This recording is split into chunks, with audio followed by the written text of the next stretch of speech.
আজকে আমি আপনাদের সাথে হ্যালো কিটি থিম কেকের একটি কেক ডেকোরেশন শেয়ার করব। এই কেকটি ছিল ভ্যানিলা ফ্লেভারের 1 পাউন্ডের একটি কেক। এই হ্যালো কিটি থিম কেক আমি বেশ কয়েকবার তৈরি করেছি, তবে এই প্রথম আমি এই কেকটা একটু অন্যরকমভাবে তৈরি করেছি।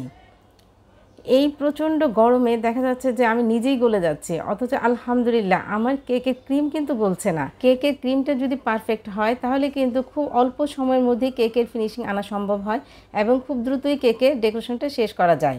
আমি যে রুমে কাজ করি সেখানে কোনো এসি নেই, আর যেহেতু আমি ভিডিও করি তার জন্য এখানে বেশ কয়েকটি লাইট জ্বলে। তারপরেও দেখা যাচ্ছে যে আমার ক্রিমটা স্টেবল আছে, আর আমি সবসময় ভিভো হুইপড ক্রিম ব্যবহার করে থাকি।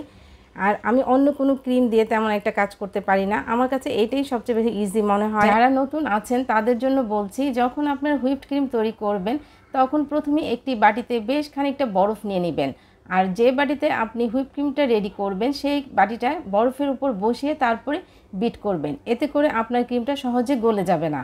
আমি অবশ্য বরফ ছাড়াই কেকে ক্রিমটা বিট করে থাকি।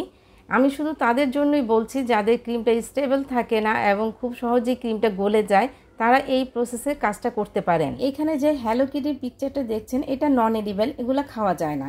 এর আগে যখন আমি এই হ্যালো কিটি থিম কেক তৈরি করেছিলাম সেই কেকের যে পিকচারটা ছিল সেটা আমি সেই হুইপড ক্রিম দিয়েই তৈরি করেছিলাম, মানে অর্থাৎ ড্র করেছিলাম। আমি তাকে অফার দিই আপনি ইচ্ছা করলে এরকম নন এডিবল প্রিন্ট দিয়েও এই থিম কেকটি তৈরি করতে পারেন। তখন তিনি বললেন যে ঠিক আছে, এরকমই তৈরি করে দেন। আপনাদের সাথে কথা বলতে বলতে কেকের ডেকোরেশনটি প্রায় শেষ করে ফেলেছি। কেমন হলো অবশ্যই কমেন্টস করে জানাবেন। সবাই আমার এই পেজটাকে ফলো করবেন, লাইক দিয়ে আমার পাশে থাকবেন। আল্লাহ হাফেজ।